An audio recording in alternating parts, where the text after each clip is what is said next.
Қайырлы күн, құрметті ұстаздар. Бүгін біз сіздермен келесі нұсқа талдауымызды бастаймыз. Бізде бүгінгі нұсқа талдауда сіздермен маңызды тақырыптар бойынша біраз тақырыптарды қайталап өтетін боламыз. Міндетті түрде мұқият қарайық. Ең алғашқы сұрағымыз: мембранасыз органоид. Жалпы мембранасыз органоид бұл органоидтардың сыртындағы мембрана қабатының болуына байланысты, неше қабаттан тұруына байланысты бөлінеді, қарастырылады, білеміз. Мембранасы мүлдем болмайтын органоид ол бізде рибосома. Неліктен? Жалпы рибосоманың қызметі ол нәруызды синтездеу, нәруыздарды жасап шығару деген қызметті атқарады. Рибосоманың өзі де нәруыздан тұратын органоид қой. Оның сыртында сол себептен ешқандай мембрана болмайды. Рибосома білесіздер, үлкен суббірлік и кіші суббірліктен тұрады, немесе біз оны S-седиментация коэффициенті деп айтамыз. Яғни осы өздері нәруызды құрылымнан тұрғандықтан да олар нәруызды жасауға қатысатын органоид ретінде қарастырамыз.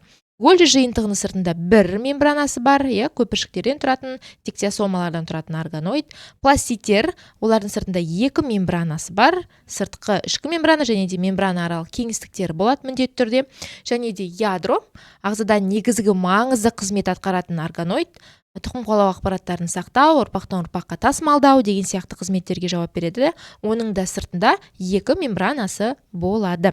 Және де ядроның ерекшелігі, оның сыртқы және де ішкі мембранасының орталығындағы кеңістікті біз перинуклеарлы кеңістік деп айтамыз, және де ол арнайы сұйықтықпен толтырылып орналастырылады.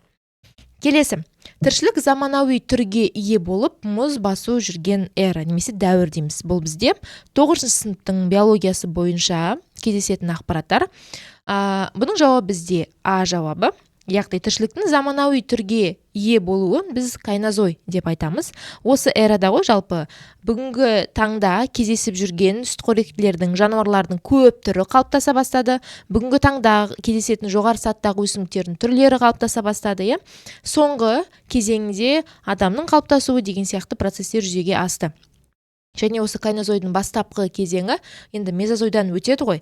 Бізде өте суық, мұз басу дәуірі жүріп жатты. Сол кезде көптеген жануарлар, мамонттардың жойылып кетуі деген сияқты, ақ түлкілердің пайда болуы дегеннің барлығы сол уақыттарға сәйкес келеді деп тұжырымдайды ғалымдар. Архей ол ең алғашқы дәуір ретінде қарастырылады, білесіздер. Біздің оқулық бойынша архейда ағзалар әлі пайда болған жоқ, микроағзалар болған жоқ, бактериялар әлі қалыптасқан жоқ, бірақ ағзадағы синтездік процестер, көбею процесі, ашу деген сияқты процестер қалыптаса бастады деп айтамыз. Архейдан кейін протерозой, ұзақ уақытқа созылған дәуір ретінде қарастырамыз. Одан кейін палеозой. Палеозойдың ерекшелігі осыда, уже тіршілік құрлықта қалыптасып көбейе бастады. Омыртқасыздардың көптеген түрлері қалыптасты. Омыртқалардың тіпті балық, қосмекенділер, жорғалаушыларға дейінгі өкілдері қалыптаса бастады. Споралардан бөлек ашық тұқымды өсімдіктердің көптеген түрлері қалыптасты деген сияқты дәуір ретінде қарастырамыз осы палеозой эрасын. Мезозойдың ерекшелігі сол динозаврлар өмір сүрген және де олардың жойылып кеткен дәуірі ретінде келеді сіздерде сұрақтар. Және де мезозойдың ерекшелігі құстар және де сүтқоректілердің алғашқы түрлерінің пайда болуы, және де жоғарғы сатыдағы өсімдіктер алғаш пайда бола бастады осы дәуірде. Олар кеңейіп, бүгінгі таңдағы өсімдіктің түрлері қалыптасты, ол уже кайнозойда деп келеді сіздерде. Келесі, үшінші сұрақ: алғаш рет бөліп шығару мүшесі, яғни метанефридиялары пайда болды. Метанефридия, байқасаңыздар, бұл бүйрекке, нефронға бастама берген бөліп шығару мүшесі ретінде қарастырамыз. Ол ең алғаш пайда болды буылтық құрттарда. Буылтық құрттың сіздермен қарастыратын екі түрі бар, жалпы мектеп оқулығында. Ол сүлік және жауын құрты, немесе шұбалшаң деп айтамыз. Немесе мына жерде бір ауыз сөзбен жазып қояйық: буылтық құрт деп. Енді осы метанефридияның ерекшелігі осы буылтық құрттың әр буылтығында болды ғой, сол себептен де біз метанефридиялар деп айтамыз. Ұлуларда алғаш рет бүйрек қалыптасты. Ұлулар уже бөлінеді ғой бізде: қарапайым ұлулар, денесі күрделі құрылымдардан тұратын ұлулар, мысалға сегізаяқ, кальмар, каракатица деген сияқты. Осыған байланысты да ұлуларда бір бүйрек, қарапайым ұлуларда, күрделі ұлуларда, мысалы сегізаяқ сияқты екі бүйрек қалыптасты деп айтамыз. Жақсы. Кеттік, келесі. Адам қалыпты тыныс алып, артынша терең тыныс алатын ауа мөлшері. Біз қалыпты тыныс алған кезде орташа есеппен 400 немесе 500 сантиметр куб мөлшеріндегі ауаны ішке жұтамыз, және тура сондай мөлшердегі ауаны сыртқа қарай шығарамыз. Ол біздің тыныштық осындай қалыптағы тыныс алу процесі кезіндегі ағзамыздағы алмасып жатқан газдардың деңгейі. Енді адам жай тыныс алып артынша тағы да терең тыныс алған кезде кеуде қуысымыз бізде тағы да ашылады. Оны біз ауаның қосымша көлемі дейміз. Яғни өкпеге қосымша тағы да қанша ауаны сыйдыра аламыз деген сөз. Ол бізде 1000-1500 сантиметр кубқа дейін бара алады. Орташа есеппен. Немесе 1500 деп бере береді оқулықтарда, нақты. Енді біз басқа түрлеріне тоқталып өтейік. Жалпы, бірінші өкпенің қордағы көлемі дейді. Өкпенің қордағы көлемі дегеніміз тура осыған қарама қарсы. Адам қалыпты тыныс шығарып, артынша тағы да терең шығарып тастаған кездегі ауаның мөлшерін біз қордағы көлем дейміз. Ол да бізде 1500, 1200 деген сияқты орташа есеппен, енді әр адамның өкпе құрылымына байланысты әртүрлі болады. Тыныс алу көлемі вот осындай. Тыныштық қалыпта адам неше ауаны ішке алып жатыр, неше ауаны сыртқа шығарып жатыр. Осыны тыныс алу көлемі дейміз да, ол бізде сол 500 сантиметр кубқа тең. Және өкпенің қалдық көлемі дегеніміз адам өмірден өткеннен кейінде, тіршілігі тоқтағаннан кейінде өкпесінде белгілі бір мөлшерде ауа қалып қояды. Осыны біз өкпенің қалдық көлемі дейміз. Ол бізде яғни 1 литрде немесе 1000 сантиметр кубтың мөлшерінде болады. Келесі 5-ші сұрақ. Цитогенетикалық әдістің кемшілігі. Жалпы бұл адам генетикасын зерттеу әдістеріне байланысты. Ол да 9-шы сынып биологиясында кездеседі. Жалпы адам генетикасын зерттеудің біз білетін 6 әдіс бар. Генеалогиялық, цитогенетикалық, иммунохимиялық, егіздік әдістер, популяциялық және де биологиялық немесе биохимиялық деп айтамыз. Осындай 6 түр бар. Бізде айтады, цитогенетикалық әдістің кемшілігі. Ол бізде с жауап болады. Нүктелік мутацияны анықтауға болмайтындығы деп осындай вариантта келеді ұстаздар. Енді қараңыздар. Жалпы цитогенетикалық әдіс цитология, жасуша деген сөзден шықтыр. Бұл бізде адам ағзасындағы жасушадағы хромосоманың саны, хромосоманың жалпы кариотиптің мөлшері, хромосоманың құрылымына байланысты болатын өзгеріс кезінде осы цитогенетикалық әдіспен анықтайды. Мысалға, Даун синдромы, кариотиптің бір хромосоманың қосылып кетуі, жетпей қалуы, моносомия, трисомия деген сияқты ақауларды осы цитогенетикалық әдістің көмегімен анықтай аламыз. Келесі варианттарды бір талдап өтейікші. Ақпарат жинаудағы шектеуліктің болуы бұл генеалогиялық әдістің кемшілігі. Жалпы генеалогиялық әдіс ол шежіре құру және оны талдауға негізделген әдіс қой. Арнайы генетик маманның көмегімен осылай шежіре құру арқылы біздің мысалға ата-бабамызда қандай аурудың түрлері бар, ол ауру доминантты жолмен ба, рецессивті жолмен ба, X-пен тіркесті ма, қалай келесі ұрпақтарда көрініс бере алуы мүмкін ба деген сияқты. Әсіресе үйлену кезінде 2 жас көп жүгінетін әдістердің бірі ретінде қарастырылады. Бұл өзі әдістің 2 жолы бар. Біріншісі шежірені құру, сосын сол шежірені талдауға негізделген әдіс. Соның кемшілігі осы бүгінгі таңда. Ақпарат жинаудағы шектеулік неге? Өйткені бүгінгі таңда бізде бұрынғыдай бір отбасыда орташа деңгейде 8 бала бар, 10 бала бар деген сияқты отбасылар бізде өте аз кездеседі. Бізде қазіргі таңда 4 баласы бар отбасын өзін көп балалы деп айтады. Яғни көбінесе орташа есеппен 1, 2, 3 баладай ғана. Яғни әулетте отбасыда бала санының аз болуы да генетикалық түрлі ақаулардың көріну жиілігін басып тастайды екен, бәсеңдетеді екен. Шежіре құруда ұрпақтар санының аз болуы бұл да сол генеалогиялық әдістің кемшілігі ретінде кездеседі. Келесі 6-шы сұрақ. Сезім мүшелерінің шеткі бөлігінде кездесетін нейрон. Сезім мүшелері, яғни ол бізде иіс сезу, дәм сезу, көру, есту деген сияқты. Байқасаңыздар, осындай көру, есту, иіс сезу деген сияқты сезім мүшелерінде бізде нейронның биполярлы деген түрі кездесетін.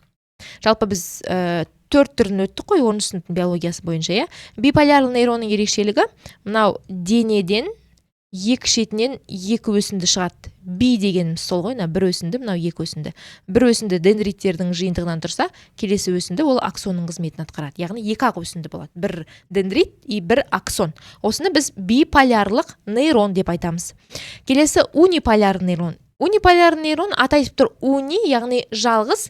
Ол бізде денеден бір ғана өсінді шығады ұзын. И осы өсіндінің бойында дендриттары да орналасады, и аксоны да бар деп қарастырады. Мынау дене ортасында ядросы бар, органоидтары бар деген сияқты. Униполяр нейронның ерекшелігі ол бір ғана мысалмен келеді мектеп оқулығында. Ол бізде мынау бетімізде орналасқан үшкіл жүйке жүйесі дейміз ғой, тройничный нерв дейміз. Мынау үшкіл жүйке жүйесі, мимика, шайнау деген сияқты мынау беттегі бұлшықеттердің қызметін реттеуге қатысады. Псевдоуниполярлы осы униполярның бір түрі ретінде қарастырады, бірақ ерекшелігі ол былай.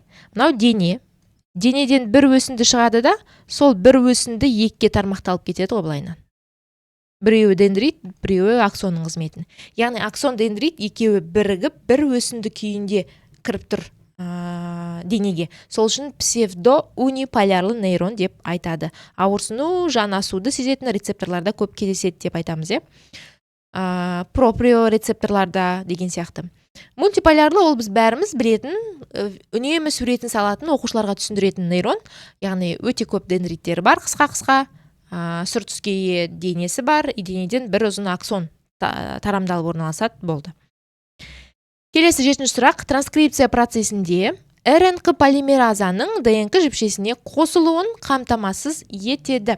Жалпы транскрипция дегеніміз не? Транскрипция дегеніміз ол бізде генетикалық ақпарат, яғни ДНК-дағы генетикалық ақпараттарды көшіріп жазу арқылы, РНК полимераза деген фермент аты айтып тұр, РНК-ны түзіп алады деген сөз. Яғни ДНК-дағы генетикалық ақпараттар көшіріліп өту арқылы РНК-ға түседі да, бізде РНК пайда болады. Оны біз ақпараттық РНК дейміз. Құрамында ақпарат бар. Ол ДНК-дан алып тұр ғой. Ол не туралы ақпарат? Ол нәруыздардың амин қышқылдық реттілігі туралы ақпарат. Осының нәтижесінде ғой біздің ағзада трансляция жүреді ары қарай. Сөйтеді ағзадағы біздің нәруыздар осылай түзіледі, осылай қалыптасады. Енді транскрипция ол байқасаңыздар ДНК-ның кез келген жерінен басталып кете алады. Сол транскрипцияның басталатын ДНК-дағы нүктесін, енді бактерия бойынша айтам сіздерге, ори нүктесі дейді. Оридың деген сөзден шыққан, ори яғни сол жерден басталынуы қажет деген сөз. И бізде сұрақ туындайды, ол қалай басталынады сонда? Ол жерде бір белгі бар ма, бір қасиет бар ма? Неге транскрипция сол жерден басталуы керек?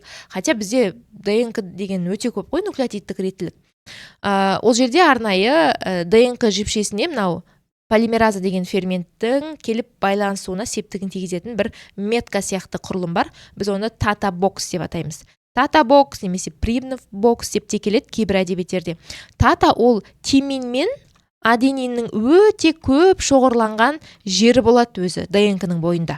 И полимераза ферменті оны түсінеді. Яғни осы жерден мен ақпаратты көшіріп жазу қажетпін деген түсінік қалыптасады ғой. Нәтижесінде осы тимин мен адениннің өте көп жиынтығын тата аймағы, тата-бокс деп атайды. Яғни транскрипцияның инициация процесі осы тата аймағын табудан басталады. Бұл прокариот бактериялардың жасушасында. И осы келеді бізде мектеп оқулықтарында осы ой жүретіні. Жақсы. Сплайсинг бұл бізде посттранскрипциялық модификация дейтін бар ғой. Ол негізі транскрипция процесімен қатар жүретін процесс. Транскрипциядан кейінгі өзгеріс деп аталады. Яғни ол транскрипция кезінде бізде тек ақпаратқа толы пре-АРНК түзіледі да, бірақ оның кэп аймағы жоқ әлі, поли-А құйрығы жоқ. Ортасында интрон, экзон дейтін ақпаратты кодтайтын да, кодтамайтын да гендер болады да.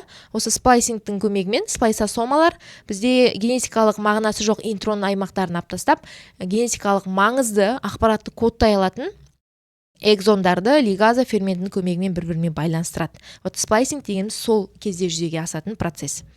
Мынау тұрған фактор бұл трансляция процесіндегі элонгацияда қолданылатын фактор ғой, хотя бұл көп кездеспейді негізінен. Терминатор жалпы ол осы транскрипцияның терминация дейтін үшінші соңғы кезеңі бар ғой. Осы терминаторлық аймақтан аяқталады. Әрине түрлі факторлар келеді. Ол жерде солардың көмегімен процесс аяқталады. Келесі 8-ші сұрақ, күрделі сұрақтардың бірі. Жеңілдетілген диффузия арқылы тасымалданатын заттар. Жалпы бұл мембрана арқылы заттар тасымалының екі түрі бар, білеміз, активті және де пассивті тасымал. Жеңілдетілген диффузия, ол диффузия деген сөзге мән берсек түсінікті, яғни бұл пассивті заттар энергияны шығындамайды. Заттар көп ортадан аз ортаға қарай тасымалданады деген сөз. Сол үшін де олар энергияны жұмсамайды. Енді жалпы пассивті тасымалдың түрлеріне біз фильтрация, диффузия, су потенциалын жатқызамыз. Диффузияның өзінің түрлері бар: қарапайым диффузия, жеңілдетілген диффузия және алмасу диффузиясы. Енді бұл 10-шы и 11-ші сыныптың биологиясында күрделі тақырып ретінде кездеседі. Сіздерде де С деңгейлі сұрақтар, В деңгейлі сұрақтар құрастырылады осы тақырыптардан. Енді жеңілдетілген диффузияның ерекшелігі, ол жерде транслоказа деген ерекше нәруыз қолданылады, интегралды нәруыз. Ол өзінің конформациясын, пішінін өзгерту арқылы А формадан В формаға ауысу арқылы еще қайтып өзінің бастапқы қалпына келе алады. Ол солай заттарды тасымалдай алады. Осыған байланысты ғой жеңілдетілген диффузияның түрлері бар: пассивті унипорт, пассивті симпорт, пассивті антипорт деген сияқты. Мына жерде жеңілдетілген диффузияның мысалына біз мына В деген мысалын жатқызамыз. Өзі 2-ақ мысал бар, оны жаттап алуға да болады. Оқушыларға түсіндірген кезде сабақпен түсіндіріп кетуге болады. Мысалға, бүйрек өзекшелерінде кейбір амин қышқылдары мен глюкоза біріншілік зәрден, яғни бірінші реттік зәрден реабсорбция процесінің нәтижесінде қайтып не істейді ғой, қанға қарай өтеді ғой. Сол процесті біз айтамыз, олар жеңілдетілген диффузияның көмегімен жүзеге асады екен. Өйткені естеріңізде ма, көп ортадан аз ортаға қарай жүреді ғой олар, ешқандай энергияны пайдаланбайды. И бұған тағы мысал ретінде аш шектегі амин қышқылдарының, сосын мононуклеарлы басқа да қосылыстардың өтуін, тасымалдануын айтсақ болады. Өзі 2 ғана мысал бар жеңілдетілген диффузияға. Енді басқа варианттарды талдайық. Жасушадан тыс кеңістіктен қалқанша безінің тиреоциттеріне йодтардың тасымалдануы, бұл бізде белсенді тасымал, оның 2 түрі бар: біріншілік белсенді, екіншілік белсенді дейтін. Сол екіншілік белсенді тасымалдың 10-шы сыныптың биологиясы бойынша 2 түрі бар. Ол бізде пассивті симпорт и пассивті антипорт. Мынау пассивті активті белсенді ғой енді ол. Активті симпорт келеді. Аш шектен сорылып энтероциттерге глюкоза мен амин қышқылдарын тасымалдану, ол да активті немесе белсенді деп жазуға да болады. Белсенді симпортқа жатады тоже. Келесі, бүйрек өзекшелерінің эпителийінде калий и сутек иондарының тасымалдануы.